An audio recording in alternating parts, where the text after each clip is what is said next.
Dear Popoy, tawagin niyo na lamang po akong Kristal. 29 years old, mula dito sa Cavite. Sumulat ako sa inyo dahil may matagal na akong dinadala sa dibdib ko na hindi ko alam kung papaano nga bang haharapin. Hanggang ngayon kasi, Popoy, ay hindi ko malaman kung may pagmamahal pa talaga ang aking asawa para sa akin. Mula noon hanggang ngayon, madalas akong sinasabihan ng mister ko ng mga masasakit na salita. Katulad ng bobo at tanga. May mga pagkakataon pa ngang mas masasakit at mabibigat ang mga salita na binibitiwan niya sa akin. Lalo na kapag may hindi ako nagawang tama o kapag hindi kami nagkakaintindihan. Popoy, sa tuwing ipinapakita ko na nasasaktan ako o kapag sinasabi kong hindi ko gusto ang mga lumalabas sa bibig niya, ay tatawanan lamang ako ng mister ko at sasabihing nagbibiro lamang daw siya. Pero alam mo, para sa akin, hindi na nakakatawa ang mga birong yun. Sa halip, ay lalo akong nasasaktan at napapaisip kung ganito ba talaga ang tingin niya sa akin. Bobo at tanga. Dahil sa mga nangyayari, unti-unti nang bumababa ang tiwala ko sa sarili ko. Minsan, naiisip ko tuloy kung may halaga pa ba ako sa kanya bilang asawa. Kahit kasi anong gawin kong subok na unawain o intindihin ang paliwanag niya, parang hindi niya nakikita kung gaano na akong nasasaktan sa mga hindi magandang salita na lumalabas sa bibig niya. Masakit isipin na ang taong inaasahan kong magiging dahilan at magiging sandalan ko para magpalakas ng aking loob ay madalas siya pa ang nagiging dahilan ng aking kalungkutan at pagdududa ko mismo sa sarili ko. Hindi ko naman po hinihiling na maging perpekto ang aming pagsasama. Hindi ko lamang maramdaman yung respeto, pagpapahalaga at pagmamahal na sa tingin ko ay nararapat sa isang mag-asawa. Nakakapagod na rin pong magkunwari na ayos lang ang lahat kahit sa loob-loob ko ay marami na talaga akong mga kinikimkim. Popoy, normal po ba na ganito ang ginagawa ng isang asawa sa taong mahal niya? Okay lang ba na mapagsalitaan ka ng mga hindi magagandang salita? Dahil sa bandang huli, ang sabi niya, mahal niya naman ako. Paano ko po malalaman kung biro lang ba talaga ang mga katagang binibitiwan niya o kung may mas malalim ng problema sa aming relasyon? Ano po ba ang maaari kong gawin para maunawaan niya kung gaano akong nasasaktan sa kanyang mga salita sa akin? Popoy, maraming salamat po sa oras ninyo. Hinihiling ko rin po na sana ay walang mga asawa na katulad ko na makarelate sa akin dahil masakit po sa loob na malaman na deserve namin na mga nagmamahal na asawa ang mapagsalitaan ng hindi maganda. Masakit po talaga at mahirap tanggapin at nakapagpapababa pa ng pagkatao. Hanggang dito na lamang po ang aking kwento. Hihintayin ko po ang inyong mga payo.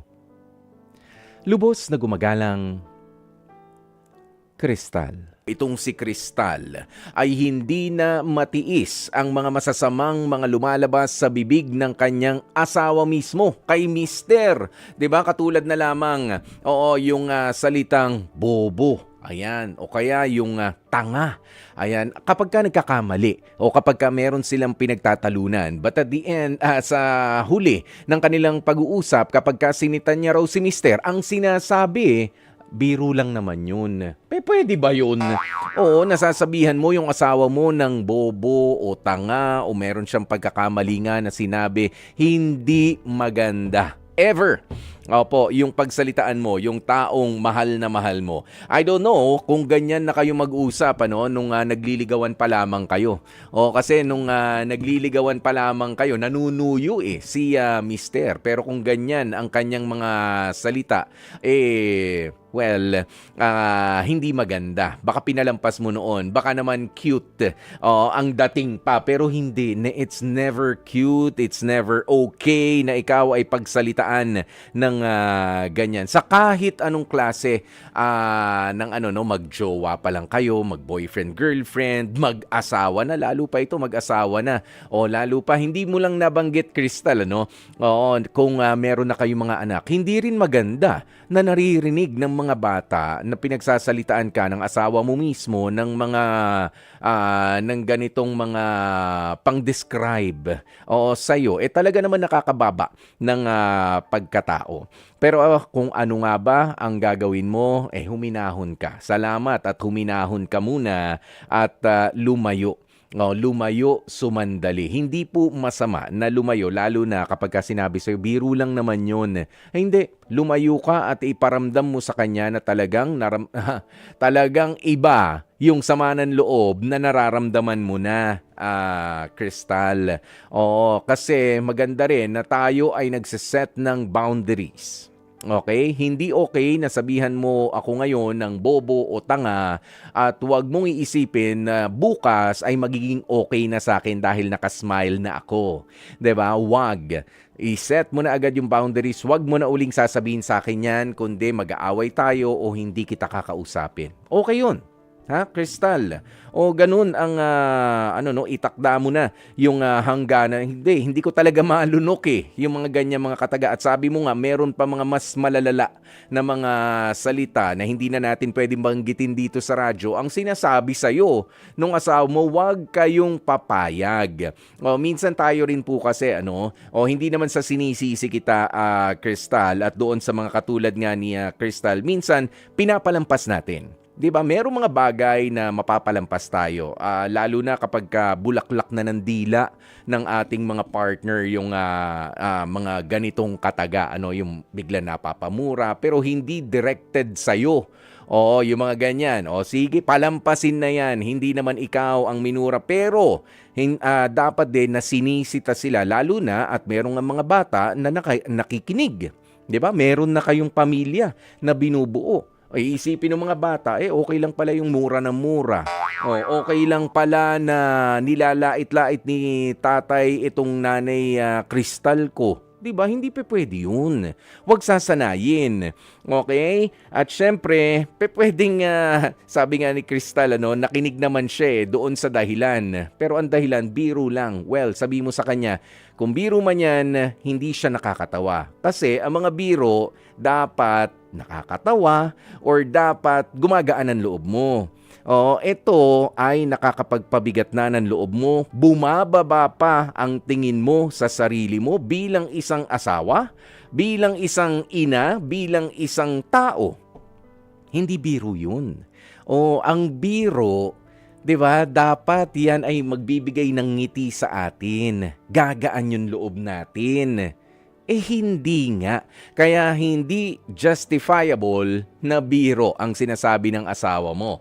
Oo. Alam nyo, sabi mo sa kanya ng diretsahan, Crystal, makakatulong din yung wala nang paligoy-ligoy pa. Sabi mo, nasasaktan ako sa mga sinasabi mo. 'Di ba? Sabi mo, nasasaktan ako sa mga sinasabi mo na ako ay bobo o tanga, kung yan man ay expression kapag meron akong konting mali. Nakakapagpababa ng pagkatao. Biruin mo, pinag-aral ka ng mga magulang mo, tinuruan kang magbasa, magbilang, 'di ba? Natuto kang magbihis ng tama tapos sasabihan ka lang ng bobo o tanga. 'Diba? Sinasadya mo ba ang mga bagay na pagkakamali? Of course not. 'Diba? Kaya huwag kang papayag, Crystal. Alam mo kung ang gagawin ko diyan, kung ako ang pagsasalitaan lagi ng ganyan ng partner ko, lalayuan ko siya. Hanggang sa ayaw makinig, 'di ba?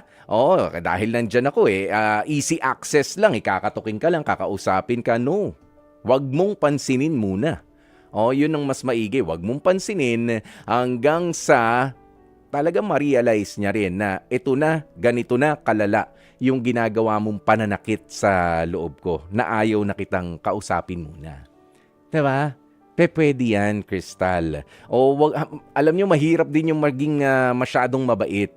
Diba? Ganyan tayo ikaw na lang sumasalo palagi, ikaw na lang yung ikaw na lang yung iintindi. Nga lang, Crystal, sabi mo hindi mo na maintindihan. Ano bang ginawa ko? Kunting pagkakamali, nabulyawan ka na ng bobo, ng tanga. Diba? Galing pa mismo sa asawa mo na sinasabi, mahal ka. Ano yun? Diba? Hindi maganda. Alam nyo, meron akong meron akong nakita sa Bible, nasusulat po yan. Yung pagsasalita ng mga masasama. Kung bakit din tayo dapat na umiwas yan sa pagmumura, sa pagsasalita ng masama. Ito, sa Kawikaan, Kawikaan 4, verse 24. Ihiwalay mo sa iyo ang masamang bibig at ang mga suwail na labi ay ilayo mo sa iyo. May karugtong pa yan doon sa Kawikaan din. Sa 21:23. Sino mang nag-iingat ng kanyang bibig at kanyang dila, nag-iingat ng kanyang kaluluwa mula sa mga kabagabagan. Di ba? Walang problema kapag ka magaganda yung salita na sinasabi mo, lalo pa nga sa asawa mo, may problema, wala. Di ba wala? Pero kapag ka hindi maganda, ayan ang problema. Kahit sabihin mo pa na biro lang naman yun, sinabihan lang kita ng bobo ka Pwede ba yun? Di ba? Kau naman, nasabihan lang ng tanga, napikon na. Ha? Pwede ba yun? Hindi pwede. Masama yung salita Diba? Deserve ba ni Crystal? Deserve mo ba, Crystal, yung ganyan mga salita? Kaya as early as now, pigilan mo na. Sabihin mo sa asawa mo, wag mo nang isalida yung bibig mo, yung dila mo kung wala ka ring sasabihin na maganda.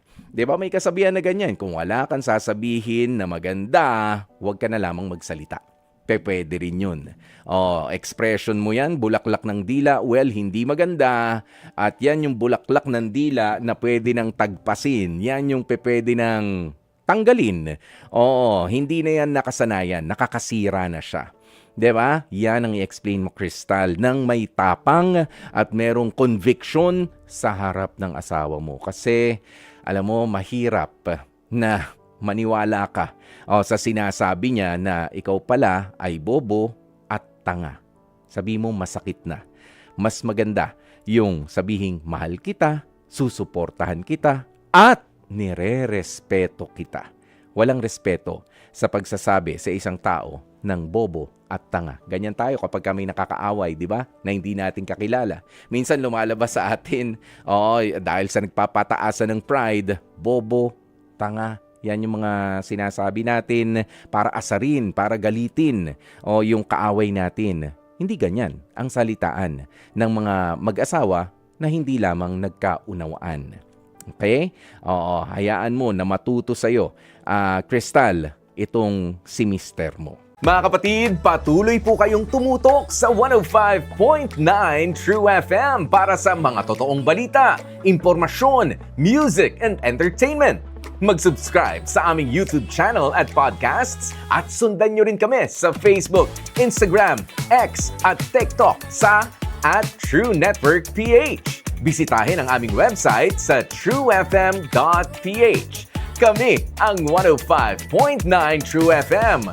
Laging true sa'yo, kapatid.